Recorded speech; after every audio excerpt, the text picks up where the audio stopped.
आइए हम महत्वपूर्ण समाचार बिंदुओं पर चर्चा करें। ईरान और इजराइल के बीच बीच है ना युद्ध और तीव्र हुआ भड़का।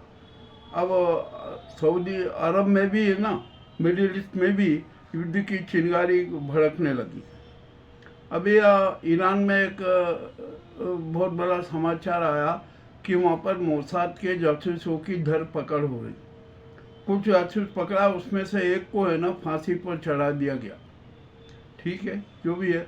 और अब यहाँ पर है ना हमारे जो अहमदाबाद प्लेन केस के मामले में अनेक प्रकार के राज उजागर हो रहे हैं।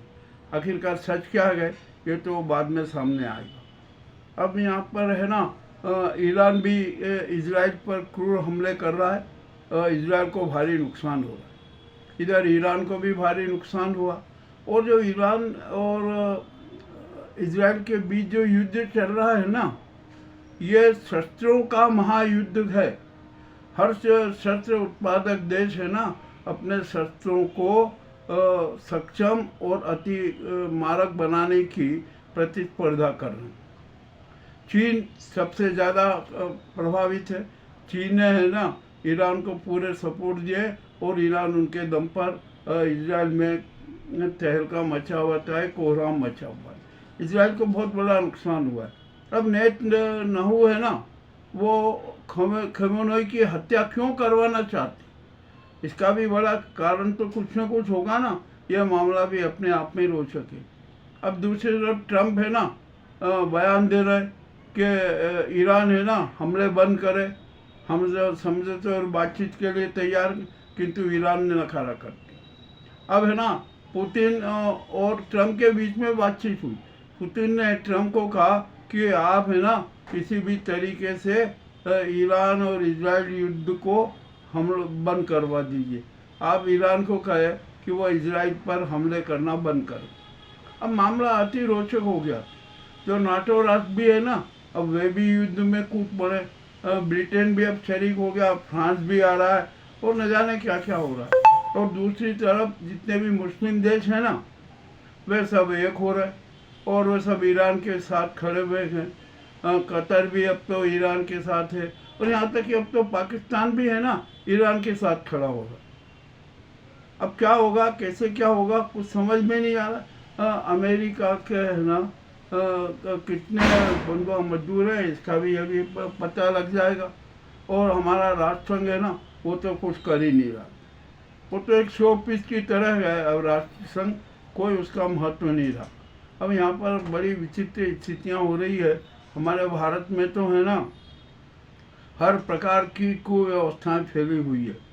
आकाश में हादसे हो रहे, हेलीकॉप्टर गिर रहे केदारनाथ के गौरी कुंड में। अरे जब मौसम खराब था तो हेलीकॉप्टर को उड़ने ही क्यों दिया? कहते कि नहीं उड़ेगा, मौसम खराब है, किंतु नहीं। वहाँ के जो ठेका दे रखा है ना एजेंसीज को, उनको तो पैसे से मतलब है, उनको इंसानों की जानों से मतलब नहीं है। वो हेलीकॉप्टर गिरा ना, उसमें 7 लोगों की मौत हो। और एक बड़ी सबसे बड़ी एक माँ की गोदी में 2 साल का बच्चा था ना, वो दोनों जलकर दिवंगत हो गए। अरे क्रूर हादसे हो रहा है, ये क्या हो रहा है इस देश में।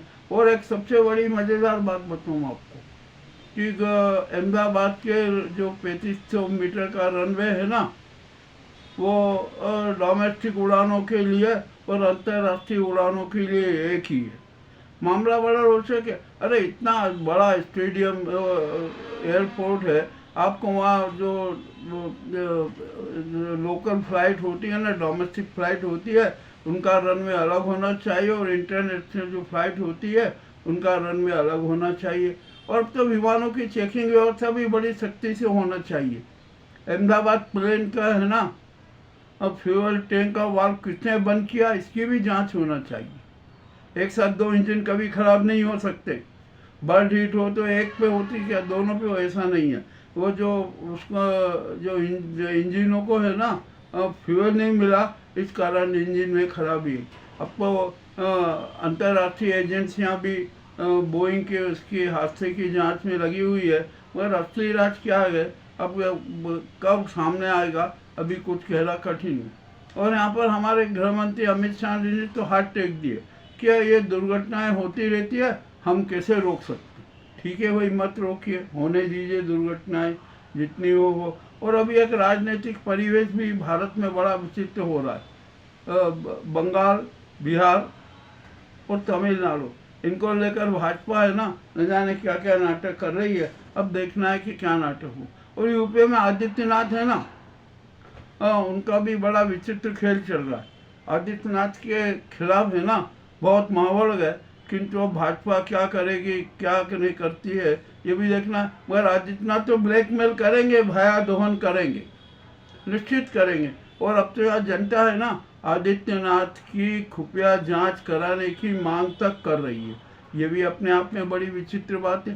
भैया अब जो भी हो जाए ना, इस देश में सब कुछ हो। मानसून की भी स्थिति बड़ी विचित्र चल रही है। 8 क्षेत्रों में चक्रवात बने हुए हैं। को कभी मानसून रुक जाता है, थम जाता है, कभी आगे बढ़ता है, कभी उसकी गति तेज हो जाती है, कभी धीमी हो जाती है। अब यह मामला भी बड़ा विचित्र हो रहा है। और बाबा बेंगा की जो भविष्यवाणी है ना, वो तो 100% सच हो गई। 2 सैन्य शक्तियों के बीच में युद्ध होगा। उन्होंने स्पष्ट कहा था कि 2025 में 2 सैन्य बड़ी शक्तियों के बीच टकराव होगा और बड़ा महायुद्ध होगा। वो युद्ध शुरू है। और अब बाबा बेंगा ने एक और भविष्यवाणी कर रखी है कि 2028 तक है ना, धरती पर महाप्रलय होगा। अनेक रूपों में भूकंप आएंगे, ज्वालामुखी फटेंगे, बाढ़ होगी, भारी बारिश होगी, कहीं सूखा होगा, और सड़क हादसे तो इतने होंगे कि हद से ज़्यादा। अब ये स्थितियाँ हमारे देश की और अंतर्राष्ट्रीय स्तर की। अब यहाँ पर है ना, नर सोमवार ही पुतिन, नेतन्याहू, ट्रंप और जो तानाशाही प्रवृत्ति के लोग हैं ना, उनका चरित्र बन गया, उनकी राष्ट्रनीति और राजनीति बन गई। बहुत दुख की बात है। और हमारा जो है ना, अभी पूरे विश्व में जीवन जीना कठिन होता जा रहा है। कब किसके साथ थम जाए कहना कठिन है। ये कड़ी बातें हमने प्रस्तुत की है। आपको कैसी लगी हमें अवश्य बताएं। बहुत बहुत धन्यवाद।